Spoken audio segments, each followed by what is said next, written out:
Les 4 niveaux de couplage. Comment l'énergie dialogue avec la matière. Lors du premier cours, nous avons découvert que toute la matière vibre, que les zones de disharmonie deviennent des lieux de piégeage de l'énergie et que le terrain détermine où et comment cette énergie s'accumule. Nous allons maintenant aller plus loin et voir comment l'énergie interagit concrètement avec la matière à travers 4 niveaux de couplage successifs. Première partie. Une physique vibratoire et déterministe. La physique de charge d'espace appartient à une approche non quantique. Elle ne repose pas sur des probabilités, mais sur une physique déterministe. Chaque effet a une cause. C'est une physique vibratoire de l'électromagnétisme où la matière réagit à l'énergie selon des lois précises. Quand un défaut ou une disharmonie apparaît dans un matériau isolant, c'est là que l'énergie vient se piéger. Deuxième partie. Premier niveau, le polariton. C'est le premier niveau de couplage entre l'énergie et la matière. Ici, des photons de lumière interagissent avec les vibrations optiques du réseau atomique, les oscillations naturelles des atomes. Les photons se piègent dans la matière sous forme d'un champ torique, une onde qui tourne sur elle-même comme un vortex. Ce vortex peut tourner à droite ou à gauche. Quand il tourne à droite, on parle d'un mouvement dextrogire.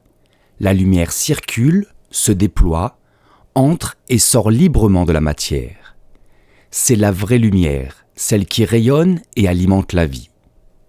Quand il tourne à gauche, on parle d'un mouvement lévogire. La lumière se replie sur elle-même, se piège dans la matière. C'est la fausse lumière, refermée sur elle-même.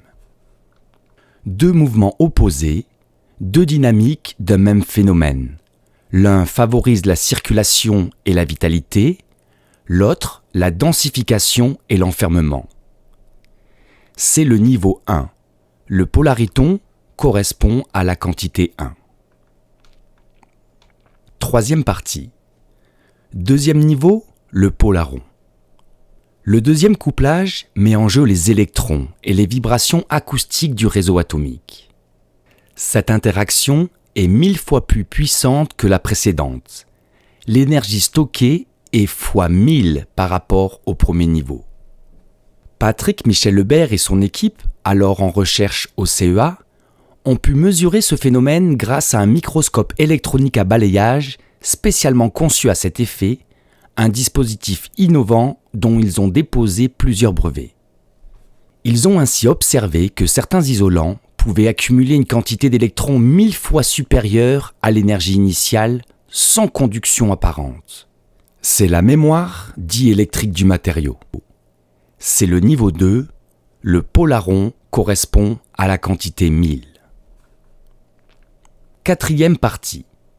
Troisième niveau, la charge d'espace.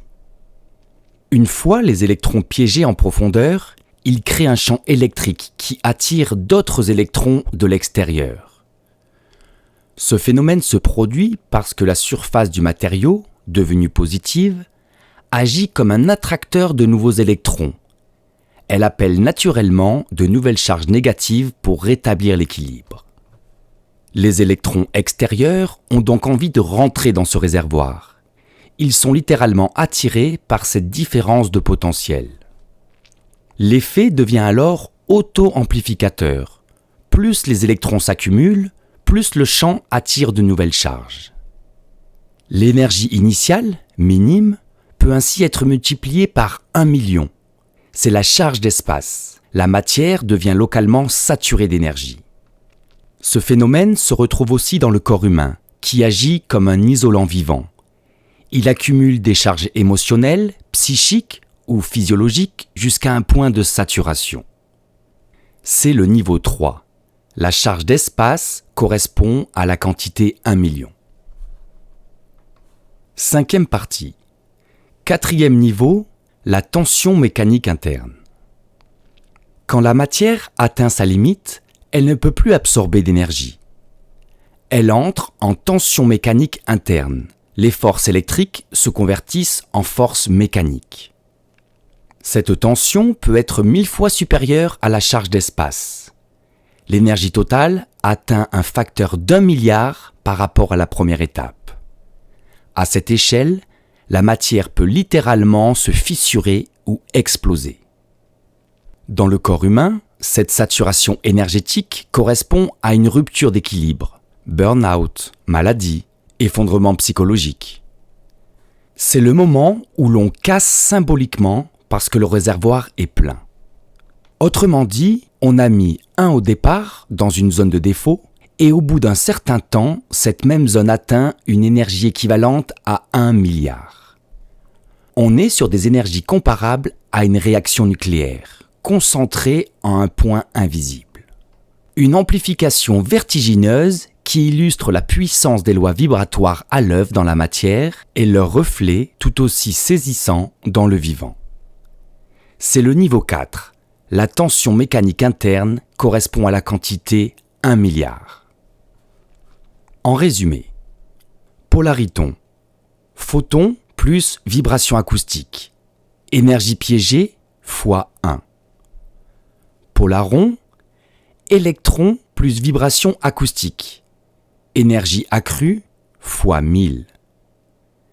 Charge d'espace, champ amplifié, électron attiré, énergie saturée fois 1 million. Tension mécanique interne, explosion de contrainte, énergie extrême fois 1 milliard. Une seule petite imperfection dans la matière ou en nous peut au fil du temps accumuler une énergie colossale comparable à une réaction nucléaire. C'est pourquoi comprendre ces lois vibratoires n'est pas seulement un enjeu de physique, mais aussi une clé de lecture du vivant, de la santé et de l'équilibre intérieur. Une seule disharmonie locale peut amplifier l'énergie d'1 milliard de fois. Ce qui commence comme un déséquilibre minuscule peut devenir une force colossale pour peu qu'on en comprenne le sens.